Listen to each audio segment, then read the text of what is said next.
नमस्कार। समस्त मानव मात्र, मैं अशोक कंकरिया आज आपको एक मानवीय आहार साकार के बारे में प्रकाश डालना चाहता हूँ। इस सृष्टि पर जीवों के सतत विकास के साथ मानव जाति का उद्भव हुआ है। उस अनादि मानव के पास कृषि का ज्ञान नहीं था, इसलिए वो मांसाहारी था। उसके बाद ज्ञान आया, आहार संबंधी ज्ञान आया, कृषि संबंधी ज्ञान आया। तब कई ज्ञानी लोग ने शाकाहार अपनाने का आह्वान किया एवं फायदा बताया।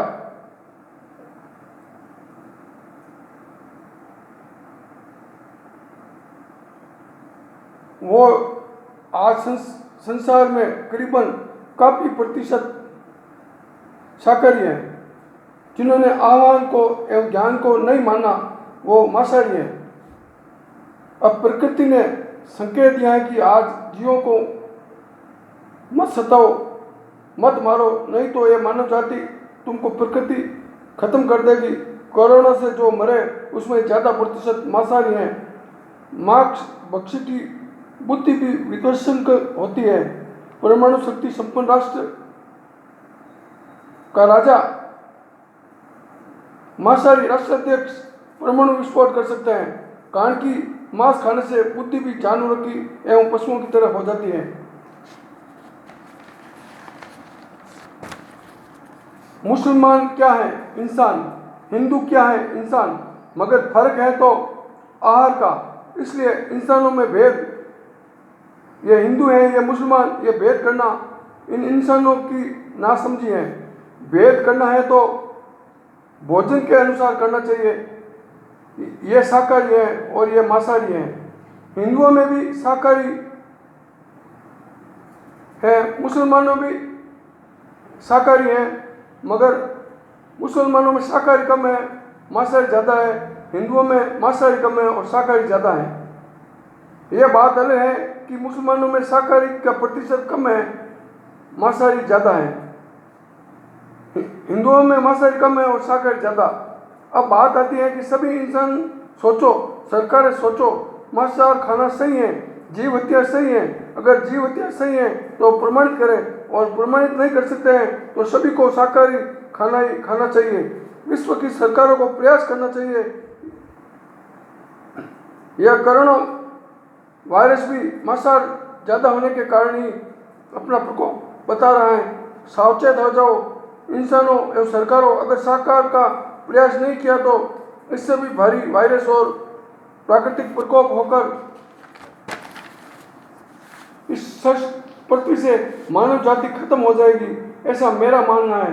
पर्यावरण का संतुलन होगा मांसाहार नहीं करने से। मांसाहार व्यापार में व्याप्त लोगों को कृषि कार्य में, अन्य कार्यों में ट्रेनिंग देकर उनको नया रोजगार दे दो। मैं कहता हूँ कि जिस प्रकार प्रचार सरकारी कार्यों का प्रचार स्लोगनों द्वारा किया जाता है, जैसे बेटी बचाओ बेटी पढ़ाओ, जल है जीवन है, बिजली बचती, बिजली का उत्पादन है, सबका साथ सबका विकास, उसी तर्ज पर मानवीय आहार शाकाहार अहिंसा है तो विश्व का अस्तित्व है। ऐसे प्रचार प्रसार पूरे विश्व की सरकारों को करना चाहिए। कई ऐसे लोग हैं जो मांसाहार को छोड़ना चाहते हैं मगर प्रेरणा नहीं है। कई ऐसे लोग हैं मांसाहार का व्यापार करते हैं, उद्योग करते हैं, वे भी इसे छोड़ना चाहते हैं, वो भी इसे बुरा मानते हैं, मगर नया बिजनेस करने के लिए उन्हें सरकारी सहयोग की जरूरत है। कानून से जो काम नहीं होगा वो काम समझ से प्रेम से होगा, यह उचित समय है। मैंने भी कई मांसाहारी मांस का व्यवसाय करने वाले से बात की, वो भी मांसाहार है, इसके व्यापार एवं उद्योग को बुरा माना है। ज़्यादातर मुसलमान गरीब हैं, अनपढ़ हैं, नासमझी हैं, प्रेरणा की कमी है, इसलिए वे मांसाहार कर रहे हैं और मांसाहार का बिजनेस और उद्योग कर रहे हैं। अब जरूरत है शाकाहार की प्रचार करने की। इसमें आगे आना चाहिए जैन समाज को, जो अपने आप को अहिंसक के पुजारी भगवान महावीर के अनुयायी एवं भक्त मानते हैं। फिर हिंदू धर्म के शाकाहारी इंसान जो शाकाहारी हैं, इसका प्रचार प्रसार के लिए अपने सामर्थ्य के अनुसार फंड एकत्रित कर शाकाहार का प्रचार करें। मांस व्यापार छोड़ दूसरे व्यापार करने के लिए फंड उपलब्ध करावे। अब बात आती है मांसाहार नहीं करने से जानवर बढ़ जाएंगे, प्रकृति के पास संतुलन है, उनके पालने पोषण से अनेक लोगों को रोजगार मिलेगा, मृत पशुओं उत्पादन से अनेक धंधे उत्पन्न होंगे, खाद मिलेगा, रासायनिक खाद से मुक्ति मिलेगी, जैविक खेती होगी, खेती एवं पशुपालन से करोड़ों लोगों को रोजगार मिलेगा।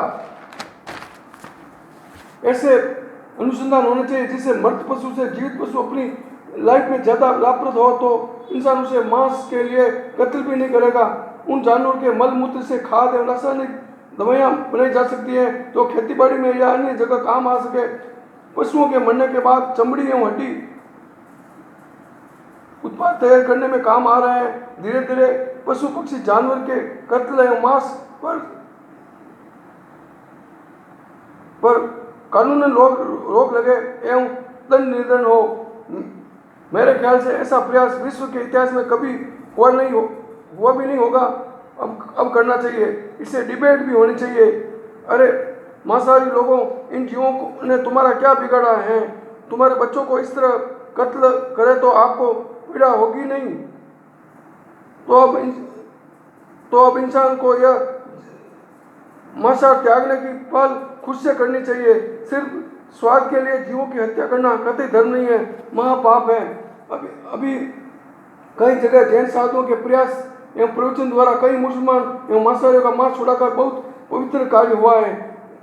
इंसान भले मंदिर माने या मस्जिद माने, कोई फर्क नहीं पड़ता, मगर शाकाहार को अपनाए तो काफी कुछ हो सकता है। इससे इंसान स्वस्थ अच्छे विचार से परिपूर्ण होगा। यह विश्व नया सुंदर सुखदायी प्रसन्न विश्व होगा। एक दूसरे में प्रेम में भाईचारा बढ़ेगा एवं विश्व बंधुत्व की भावना बढ़ेगी। सबका साथ सबका विकास होगा। हिंदू मुसलमानों का चोली दामन का साथ है, राजनेताओं के द्वारा फैलाया जाता है।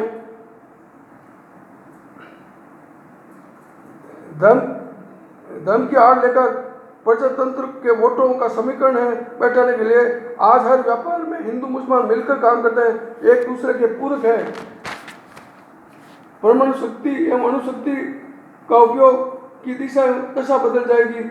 उसका उपयोग रचनात्मक कार्यों में यानी बिजली उत्पादन में होगा, नहीं तो मांसाहार करने वाले राष्ट्राध्यक्ष विश्व का खात्मा करने के अणु में परमाणु शक्ति का उपयोग करेंगे। कारण कि जैसा मांसाहारी भोजन करेगा वैसा ही उसका जंगली पशु की तरह विध्वंसक दिमाग होगा। यह कठोर है, कड़वा सच है। जो कट्टर है धर्म के मामले में, उन्हें कट्टरता प्रशासनिक एवं सरकारी शीतलता को दुरुस्त करने के लिए उस कट्टरता का उपयोग करें कि सर्वांगीण विकास राष्ट्र का कैसे हो, सभी स्वस्थ है, सभी की इजी लाइफ हो, हैप्पी लाइफ कैसे हो। हाँ, मैं मानता हूँ मेरे इस बात को सुनकर पूरा विश्व शाकाहारी बने या न बने, मगर कुछ % जरूर शाकाहारी बनेंगे और धीरे धीरे शाकाहारी का प्रतिशत बढ़ेगा। जैसे समझ आएगी, समझ नहीं आई तो